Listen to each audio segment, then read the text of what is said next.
ඔන්න මම අද යන්න හදන්නේ. මම ඉන්න කිට්ටුව තියෙනවා හොයාම කියලා කන්දක්. ඒක ටිකක් පූජනීය ස්ථානයක්. මොකද ඒකේ පන්සල් එහෙම ගොඩක් තියෙනවා. මේ දවස්වල ඉතින් ජපානයේ සරත් ඍතුව ඒ කියන්නේ ඕටම් එක නිසා හරිම ලස්සනයි. ගිහිල්ලම් බලමු නේද කොහොමද කියලා. ඇත්තටම මම මෙතෙන්ට යද්දි පාකින් ෆුල් වෙලා මිනිස්සු පුදුම විදියට එන යන තැනක්. නාට එක කොලයක්වත් මොකුත් හොයන්න නෑ. වතුර පාරක ඔය කිටි කවරයක්වත් මොකුත්ම නෑ. හරිම පිරිසිදුයි යද්දි. පටන් ගන්න තැන ඉඳලා ටිකක් උඩට ආවම කේබල් කාර් ස්ටේෂන් එකක් තියෙනවා. මේකෙන් ස්ටේෂන් දෙකකට යන්න පුළුවන්. ඔයාම ටෙම්පල් එකයි ඔයාම ආෆුරි ටෙම්පල් එකයි. මම නම් දැන් යන්නේ ඔයාම ටෙම්පල් එක ගාවට මේකෙන්. ඊට පස්සේ ඔයාම ආෆුරි ටෙම්පල් එක ගාව ඉඳලා කිලෝමීටර් 4.5ක් විතර තියෙනවා මවුන්ට් පීක් එකට.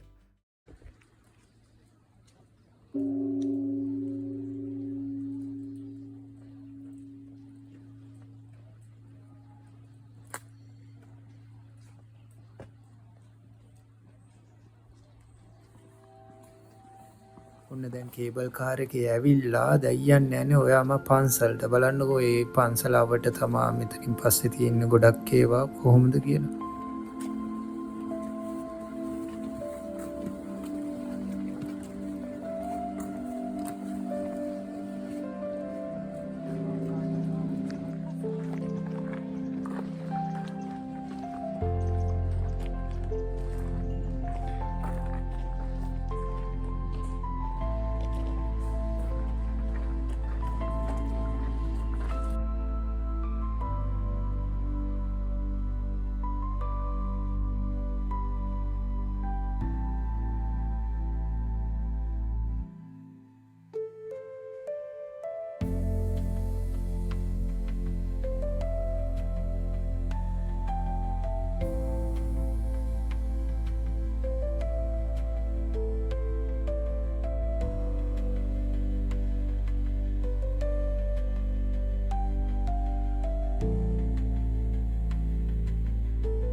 මේ තමා දෙවැනි පන්සල මැද තියෙන එක.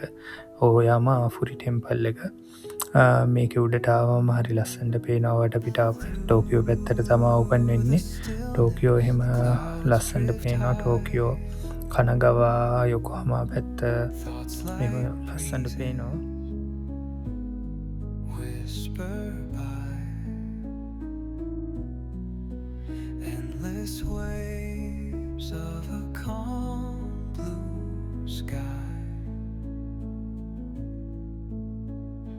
Dreams take wings and learn to fly. Gentle echoes of time's embrace. Each shadow finds its quiet space. In the flow of light attend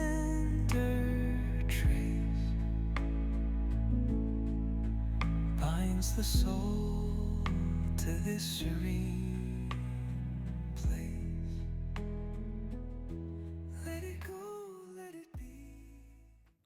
ඔන්න දැන් තමා කන්ද හරියටම නගින්න පටන් ගන්න. මේ පඩි පෙළ ඇත්තටම කියනවා නාර අපි සාමාන්‍යයෙන් කියන්නේ දනිය නිකඩේ වදිනවා කියලා. අන්න ඒ වගේ පඩි පෙළ.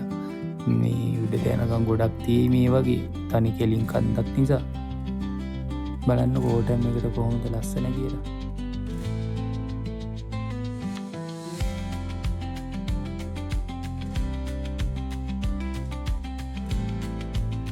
කැලේ දකිද්දි අපේ ලංකාවේ එක තැනක් මතක් වෙනවා. කොහෙද දන්නවද? ඔහොයිය. ඔහොයියෙත් මේ වගේම තමයි. ගස් ගොඩක් රූස ගස් තියෙන්නේ හරි ලස්සනයි සීතලයි.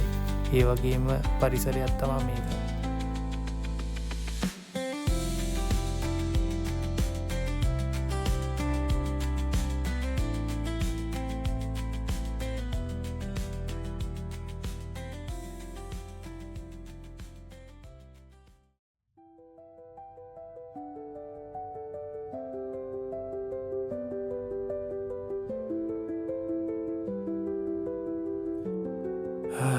ඇත්තටම හරි මහන්සි කිලෝමීටර් සාමාන්‍ය 4ක් විතර උඩට ඇවිල්ලා තියෙන්නේ.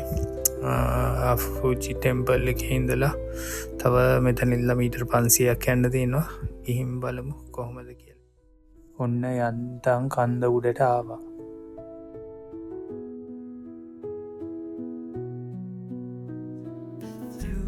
මෙතන ඉඳලා තියෙන්නේ ඔයාම කන්දේ ඉඳලා වටපිටාව පේන විදිය.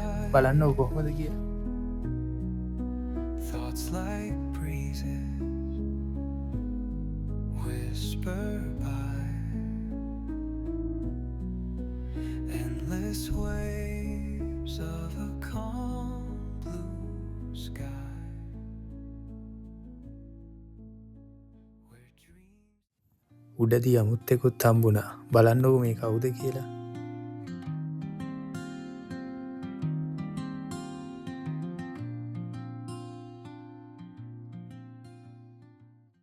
ඔන්න ඉර බැහැලා යන්නත් කිට්ටුයි.